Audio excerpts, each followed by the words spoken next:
So each point on the plane is specified by a complex number, so x plus iy, or we could equivalently say r e to the I phi.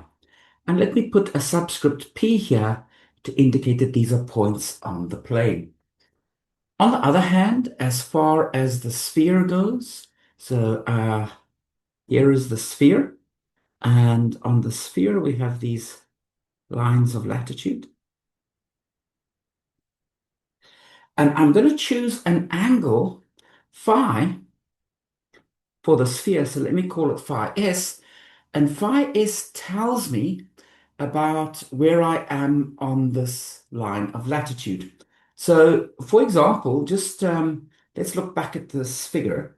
We might imagine, or certainly no problem in thinking that we've got an angle phi, which locates you around the sphere as I've shown there. So let's put phi sphere. And then there is an angle in the plane, okay, which locates us in the plane, which is phi plane. And there's absolutely no problem to identify phi on the sphere with phi on the plane. So we're going to say that phi on the sphere is equal to phi on the plane. And now to finish off specifying the coordinates on the sphere, I need a second angle. And what is the second angle going to do? Well, it will locate me, for example, here's the South Pole, but it could locate me on this line of latitude, or it could locate me somewhere over here, or perhaps it could locate me at the North Pole.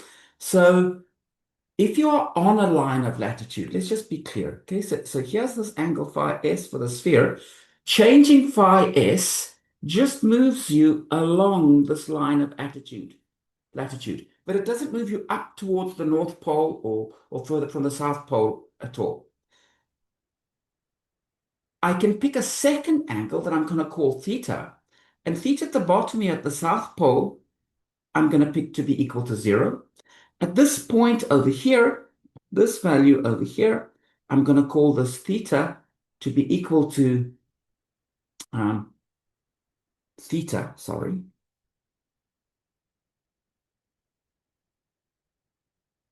Theta to be equal to pi by 4. At this point over here, theta is pi by 2. And at the top of the sphere, theta is equal to pi. So I've got the second coordinate theta that locates me on a line of latitude, and the value of phi that I have tells me where I am on this line of latitude. So I've got a second angle theta. Let me call it theta with a subscript s, because this is again a coordinate on the sphere. And if we take a look, what do we have to relate? Well, we have to relate phi s and phi p, phi on the sphere and phi on the plane. And we already said how those two are related. And then the second thing that we're going to do, we want to relate theta, so theta on the sphere, to r in the plane. So how will theta on the sphere be related to r in the plane? And actually, let me tell you what the relation is. I'm going to set r in the plane to be equal to the tangent of theta over 2. And let's see why that makes sense. Okay, let's think about a few points. So first of all, one thing that we know is that theta on the sphere equals to north. This puts us at the South Pole on the sphere, but we know that the South Pole at the sphere maps into the origin on the plane. So this should be the point RP is equal to 0. That's what the origin is. And you can see that this works because when you put theta is equal to naught, the tan of naught is naught. So good, that identification works. Maybe another nice thing to look at is, let's look at the equator. So what does the equator correspond to? Well, the equator, oh, let me just write that again. So what does the equator correspond to? So the equator is theta is equal to pi by 2. So theta is equal to pi by 2. What does this correspond to? Well, theta is equal to pi by 2 tells us that RP is equal to tan of pi by 4. So pi by 2 over 2 is just pi by 4, and the tan of pi by 4 is just 1, which is the unit circle. So in fact, the equator on the sphere maps into the unit circle on the plane. So if we think about the plane, here is the plane. Here's the unit circle. Now let's draw the sphere. So here's the sphere. Here is the equator. And what we know is inside the unit circle on the plane maps into the lower half of the sphere. And everything outside of the unit circle, so everything going all the way off to infinity, that maps into the upper half of the sphere.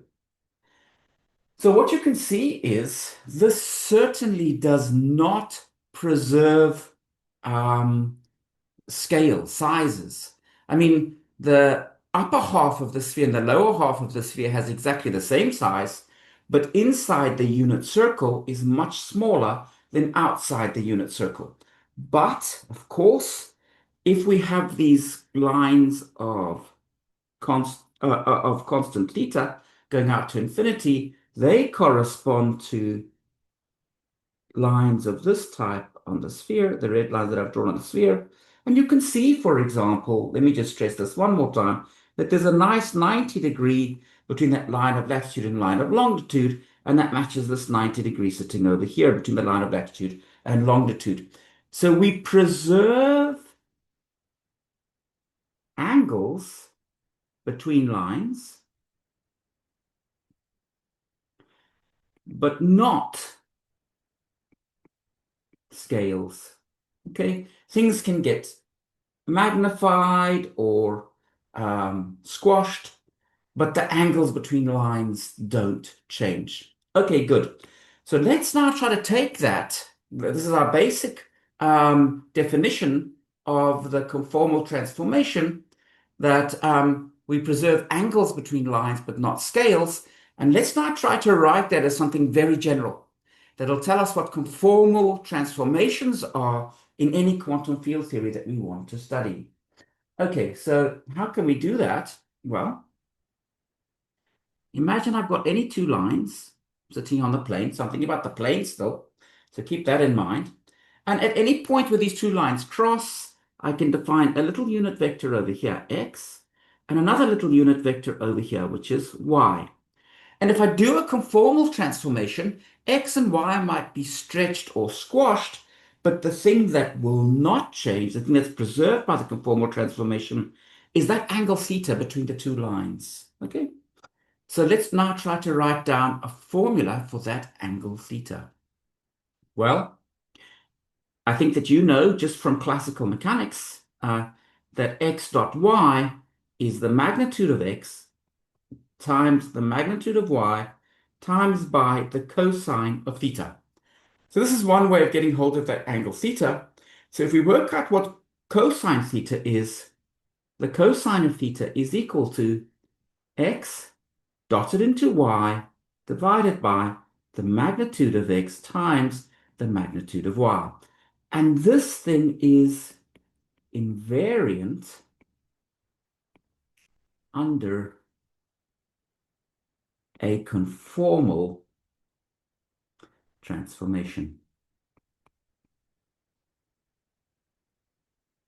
Okay. So far, we've been working completely in flat space. Of course, we're going to want to change that. So we want to go from flat space to some general curved manifold.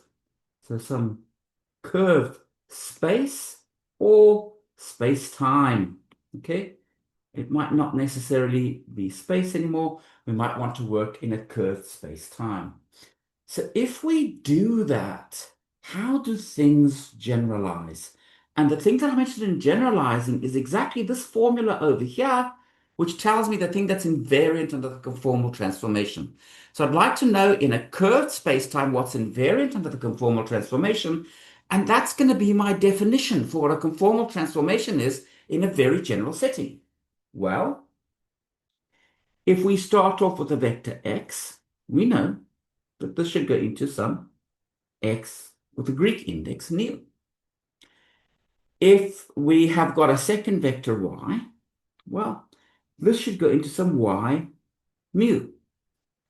And when we take the dot product between these two vectors, that's like contracting this with the metric tensor g mu nu. And the metric tensor, remember, the metric tensor is how we describe the curved geometry.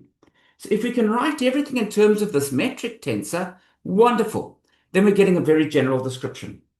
The other thing that we could say, well, in exactly the same way, for the magnitude of x, well, we can get that by taking a square root of x dot x, and we know what x dot x is. It would now be x alpha x beta over g alpha beta. Great. So now that we've got these curved space versions of these quantities, we can write down the analog of our formula above. So our formula above had x dot y over the mod of x times by the mod of y. What does this become? Well, we've got x nu, y mu. We've got g nu mu. Good. That's the numerator. And then we'll divide this by, now we want the magnitude of x. Well, the magnitude of x squared is x alpha, x beta, g alpha beta. And we want the magnitude of y, which is y sigma, y tau, g sigma tau. Now these are both, this is the magnitude of x squared times the magnitude of y squared. So we should take a square root. And this quantity, so let me just make a copy of it. This quantity over here, this is going to play a very important role because this thing is invariant under conformal transformations. And this is actually going to be our definition of what a conformal transformation is. We want this quantity to be invariant under a conformal transformation. So this is going to be the starting point. We're now going to start to systematically unpack this formula and what is the group of transformations that leaves this quantity invariant. We'll continue in a minute.